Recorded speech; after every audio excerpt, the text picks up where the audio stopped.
ദൈവനാമം മഹത്വപ്പെടട്ടെ. നമുക്കെല്ലാവർക്കും വിശുദ്ധ ഗ്രന്ഥത്തിലൂടെ ഒന്ന് സഞ്ചരിക്കാം. പ്രധാനമായിട്ടും ബ്രദർ എന്ന് പറഞ്ഞു തരാൻ ആഗ്രഹിക്കുന്ന പ്രധാനപ്പെട്ട ശുശ്രൂഷ എന്ന് പറയുന്നത് വിശുദ്ധ ഗ്രന്ഥത്തിലേക്കുള്ള ഒരു യാത്രയാണ്. തീർച്ചയായിട്ടും നമുക്ക് ആദ്യത്തെ അധ്യായമായ വിശുദ്ധ ഗ്രന്ഥം മത്തായിയുടെ സുവിശേഷം പുതിയ നിയമത്തിൽ നിന്ന് നമുക്ക് തുടങ്ങാം. നിങ്ങളെല്ലാവരും ഈ സന്ദേശം ശ്രവിക്കുകയും നിങ്ങളുടെ സഹോദരി സഹോദരന്മാർക്ക് എത്തിക്കുകയും ചെയ്യുക. നിങ്ങൾക്ക് ഈ സന്ദേശം അനുഗ്രഹമായി തീരാൻ വേണ്ടി ബ്രദർ പ്രാർത്ഥിക്കുന്നു.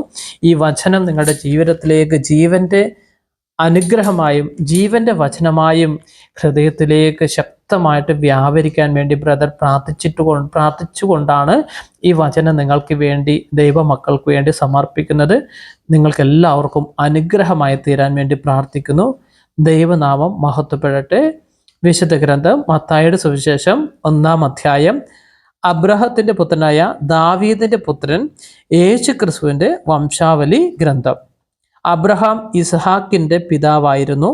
ഇസ്ഹാക്ക് യാക്കോബിൻ്റെയും, യാക്കോബ് യൂദായുടെയും സഹോദരന്മാരുടെയും പിതാവായിരുന്നു. താമാറിൽ നിന്ന് ജനിച്ച പെരേസിൻ്റെയും സോറയുടെയും പിതാവായിരുന്നു യൂദ. പെരേസ് ഹെസ്രോൻ്റെയും, ഹെസ്രോൻ ആരാമിൻ്റെയും പിതാവായിരുന്നു. ആരാം അമിനാദാബിൻ്റെയും, അമിനാദാബ് നക്ഷോൻ്റെയും, നക്ഷോൻ സൽമോൻ്റെയും പിതാവായിരുന്നു. സൽമോൻ റാഹാവിൽ നിന്ന് ജനിച്ച ബോബാസിൻ്റെയും, ബോബാസ് റൂത്തിൽ നിന്ന് ജനിച്ച ഓബാദിൻ്റെയും, ഓബാദ് ജസ്സയുടെയും, ജസ്സെ ദാവീദ് രാജാവിൻ്റെയും പിതാവായിരുന്നു. ദാവീദ് ഊറിയായുടെ ഭാര്യയിൽ നിന്ന് ജനിച്ച സോളമൻ്റെ പിതാവായിരുന്നു.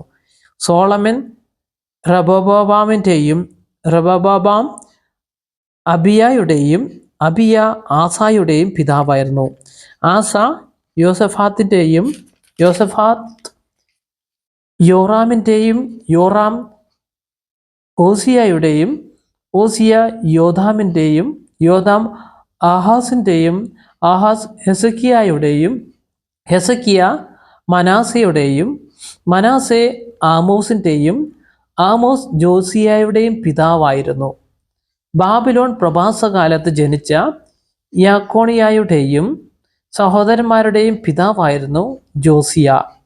യാക്കോണിയ ബാബിലോൺ പ്രവാസത്തിന് ശേഷം ജനിച്ച സലാത്തിയോലിൻ്റെയും, സലാത്തിയേൽ സൊറബാബാബിൻ്റെയും പിതാവായിരുന്നു. സൊറബാബേൽ അബിയൂദിൻ്റെയും, അബിയൂദ് എലിയാക്കിമിൻ്റെയും, ഏലിയാക്കിം ആസോറിൻ്റെയും, Azor സാദോക്കിൻ്റെയും, Zadok അക്കീമിൻ്റെയും, Achim എലിയൂദിൻ്റെയും, എലിയൂദ് എലിയാസറിൻ്റെയും, Eleazar മദാൻ്റെയും, Madan യാക്കോബിൻ്റെയും പിതാവായിരുന്നു. യാക്കോബ് മറിയത്തിൻ്റെ ഭർത്താവായ യേശു ക്രിസ്തുവിൻ്റെ പിതാവായിരുന്നു. അവളിൽ നിന്ന് ക്രിസ്തു എന്ന് വിളിക്കപ്പെടുന്ന യേശു ജനിച്ചു. ഇങ്ങനെ അബ്രഹാം മുതൽ ദാവീദ് വരെ 14, ദാവീദ് മുതൽ ബാബിലോൺ പ്രവാസം വരെ 14, ബാബിലോൺ പ്രവാസം മുതൽ ക്രിസ്തു വരെ 14 തലമുറകളാണ് ആകെയുള്ളത്. യേശു ക്രിസ്തുവിൻ്റെ ജനനം ഇപ്രകാരമായിരുന്നു. അവൻ്റെ മാതാവായ മറിയവും ജോസഫും തമ്മിലുള്ള വിവാഹ നിശ്ചയം കഴിഞ്ഞിരിക്കെ അവർ സഹവസിക്കുന്നതിന് മുമ്പ് അവൾ പരിശുദ്ധാത്മാവിനാൽ ഗർഭിണിയായി കാണപ്പെട്ടു. അവളുടെ ഭർത്താവായ ജോസഫ് നീതിമാനാകിയാലും അവളെ അപമാനിതയാക്കാൻ ഇഷ്ടപ്പെടായികയാലും അവളെ രഹസ്യമായി ഉപേക്ഷിക്കാൻ തീരുമാനിച്ചു. അവൻ ഇതേക്കുറിച്ച് ആലോചിച്ചു കൊണ്ടിരിക്കെ കർത്താവിൻ്റെ ദൂതൻ സ്വപ്നത്തിൽ പ്രത്യക്ഷപ്പെട്ട് അവനോട് പറഞ്ഞു, ദാവീദിൻ്റെ പുത്രനായ ജോസഫ്, മറിയത്തെ ഭാര്യയായി സ്വീകരിക്കാൻ ശങ്കിക്കേണ്ട. അവൾ ഗർഭം ധരിച്ചിരിക്കുന്നത് പരിശുദ്ധാത്മാവിൽ നിന്നാണ്. അവൾ ഒരു പുത്രനെ പ്രസവിക്കും. നീ അവന് യേശു എന്ന് പേരിടണം. എന്തെന്നാൽ അവൻ തൻ്റെ ജനത്തെ അവരുടെ പാപങ്ങളിൽ നിന്നും മോചിപ്പിക്കും. കന്യക ഗർഭം ധരിച്ച് ഒരു പുത്രനെ പ്രസവിക്കും. ദൈവം നമ്മോട് കൂടെ എന്നർത്ഥമുള്ള എമാനുവൽ എന്ന് അവൻ വിളിക്കപ്പെടും എന്ന് കർത്താവ് പ്രവാചകൻ മുഖേന അരുളി ചെയ്തത് പൂർത്തിയാകുവാൻ വേണ്ടിയാണ് ഇതെല്ലാം സംഭവിച്ചത്. ജോസഫ് നിദ്രയിൽ നിന്ന് ഉണർന്ന് കർത്താവിൻ്റെ ദൂതൻ കൽപ്പിച്ചതുപോലെ പ്രവർത്തിച്ചു. അവൻ തൻ്റെ ഭാര്യയെ സ്വീകരിച്ചു. പുത്രനെ പ്രസവിക്കുന്നത് വരെ അവളെ അവൻ അറിഞ്ഞില്ല. അവൻ ശിശുവിന് യേശു എന്ന് പേരിട്ടു. ദൈവനാമ മഹത്വപ്പെട്ടു. ഇവിടെ പ്രധാനമായിട്ടും നമുക്ക് ചില വചന സന്ദേശങ്ങൾ കൂടി ദൈവമക്കൾക്ക് തരാൻ ആഗ്രഹിക്കുന്നു. ഇവിടെ യേശു ക്രിസ്തുവിൻ്റെ വംശാവലിയെക്കുറിച്ചാണ് പറയുന്നത്. അബ്രാഹത്തിൻ്റെ പുത്രനായ ദാവീദിൻ്റെ പുത്രൻ യേശു ക്രിസ്തു. കാരണം എന്താണ് നിങ്ങൾക്ക് ഇതിലൂടെ മനസ്സിലാക്കാൻ പറ്റും? അബ്രാഹത്തിൻ്റെ പുത്രൻ എങ്ങനെ അബ്രാഹത്തിൻ്റെ പുത്രനാകും, എങ്ങനെ ദാവീദിൻ്റെ പുത്രനാകും എന്ന് നമുക്ക് പല സംശയങ്ങളുണ്ടാകും.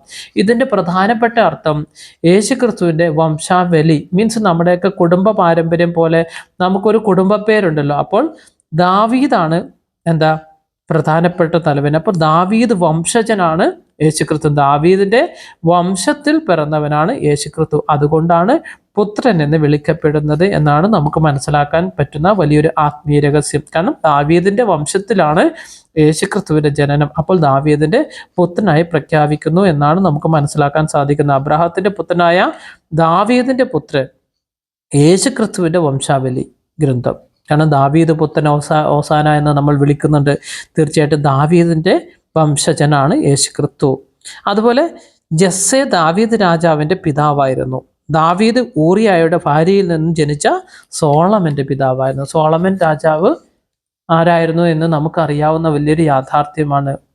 ബാബിലോൺ പ്രവാസ കാലത്തും അതുപോലെ ജെറൂസലേം ദേവാലയം നിർമ്മിച്ചിരിക്കുന്നതൊക്കെ സോളമൻ്റെ ഭരണകാലത്താണ്. അതുപോലെ യാക്കോബ് മറിയത്തിൻ്റെ ഭർത്താവായ ജോസഫിൻ്റെ പിതാവായിരുന്നു. യാക്കോബ് മറിയത്തിൻ്റെ ഭർത്താവായ ജോസഫിൻ്റെ പിതാവ്. അപ്പോൾ യാക്കോവിൻ്റെ വംശമാണ് യേശുക്രിസ്തു എന്നും നമുക്കിവിടെ അറിയാൻ പറ്റുന്നുണ്ട്. അതുപോലെ തന്നെ അവളിൽ നിന്ന് ക്രിസ്തു എന്ന് വിളിക്കപ്പെടുന്ന യേശു ജനിച്ചു. ഇതാണ് ചരിത്രം. അതുപോലെ യേശുക്രിസ്തുവിൻ്റെ ജനനം ഇപ്രകാരമായിരുന്നു. എപ്രകാരം? അവൻ്റെ മാതാവായ മറിയവും ജോസഫും തമ്മിലുള്ള വിവാഹ നിശ്ചയം കഴിഞ്ഞിരിക്കെ അവൾ ഒരു പരിശുദ്ധാത്മാവിലാണ് ഈ പുത്രന് ജനനം കൊടുക്കുന്നത് എന്നാണ് വിശുദ്ധ ഗ്രന്ഥം നമുക്ക് തരുന്ന സന്ദേശം. അതുപോലെ മാലാഖമാരുടെ സന്ദേശവും ഇവിടെ നമുക്ക് ലഭിക്കുന്നുണ്ട്. കർത്താവിൻ്റെ ദൂതൻ സ്വപ്നത്തിൽ പ്രത്യക്ഷപ്പെട്ട് ജോസഫിനോട് പറഞ്ഞു. എന്താണ് പറഞ്ഞത്? അവൾ ഒരു പുത്രനെ പ്രസവിക്കും, നീ അവന് യേശു എന്ന് പേരിടണം എന്ന റെസ്പോൺസിബിലിറ്റി ഏൽപ്പിച്ചിട്ടാണ് ദൂതൻ പോകുന്നത്. അതാണ് കർത്താവിൻ്റെ മാലാഖ. എന്തെന്നാൽ അവൻ തൻ്റെ ജനത്തെ അവരുടെ പാപങ്ങളിൽ നിന്നും മോചിപ്പിക്കും. യേശുക്രിസ്തുവിൻ്റെ പ്രധാനപ്പെട്ട ലക്ഷ്യം എന്താണെന്ന് നിങ്ങൾക്ക് അറിയത്തില്ല പല ആളുകൾക്കും.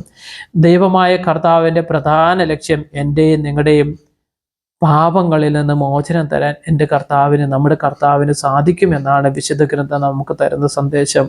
പാപമോചനം തരാൻ ഈ ലോകത്ത് ഒരു ശക്തിക്ക് മാത്രമേ സാധിക്കുകയുള്ളൂ. അതാണ് കർത്താവായ യേശുക്രിസ്തു. അപ്പോൾ ഈശോയുടെ ആ വലിയ അനുഗ്രഹത്തെ ഓർത്ത് നമുക്കെല്ലാവർക്കും ഈശോയുടെ നന്ദി പറയാം. ഈ അധ്യായം നിങ്ങൾക്ക് എല്ലാവർക്കും അനുഗ്രഹപ്രദവും അഭിഷേകവുമായി തീരാൻ വേണ്ടി നിങ്ങൾക്ക് എല്ലാവർക്കും ബ്രദർ പ്രാർത്ഥിക്കുന്നു. നിങ്ങളെല്ലാവരും ദൈവത്തിൻ്റെ സൃഷ്ടികളാണ്, ദൈവത്താൽ തിരഞ്ഞെടുക്കപ്പെട്ട ദൈവമക്കളാണ്. ബ്രദറിൻ്റെ ബൈബിൾ വായനയിലോ എന്തെങ്കിലും ചെറിയ ചെറിയ പോരായ്മകളൊക്കെ ഉണ്ടാകും. കാരണം ഒരുപാട് കാര്യങ്ങൾ അഭ്യസിച്ചിട്ടോ അറിഞ്ഞിട്ടോ ഒന്നുമല്ല. പിന്നെ തമ്പുരാൻ തരുന്ന കൃപ, തമ്പുരാൻ തരുന്ന അഭിഷേകം നമുക്ക് ഉപയോഗിക്കുക നന്മയ്ക്ക് വേണ്ടിയിട്ട്. ദൈവം തന്നിരിക്കുന്ന വചനാഭിഷേകം നമുക്ക് എല്ലാവർക്കും അനുഗ്രഹമായി തീരാൻ വേണ്ടി ഞാൻ പ്രാർത്ഥിക്കുന്നു. ദൈവം നിങ്ങളെയും നിങ്ങളുടെ കുടുംബത്തെയും അനുഗ്രഹിക്കട്ടെ. യേശുവേ ആരാധന, യേശുവേ സ്തുതി, ഈശോയെ മഹത്വം, ദൈവനാമം മഹത്വം ഉണ്ടായിരിക്കട്ടെ. ദൈവത്തിൻ്റെ മഹത്വം സമർപ്പിച്ചുകൊണ്ട് ഞാൻ ഈ ബൈബിൾ അധ്യായം ഇന്നത്തെ 1ാമത്തെ ചാപ്റ്റർ അവസാനിപ്പിക്കുന്നു. കണ്ടിന്യൂ ആയിട്ട് ചെയ്യാനുള്ള കൃപയ്ക്ക് വേണ്ടി നിങ്ങളെല്ലാവരും പ്രാർത്ഥിക്കുക. ഞാൻ നിങ്ങൾക്ക് എല്ലാവർക്കും വേണ്ടി പ്രാർത്ഥിക്കുന്നു. ദൈവനാമം മഹത്വപ്പെടട്ടെ.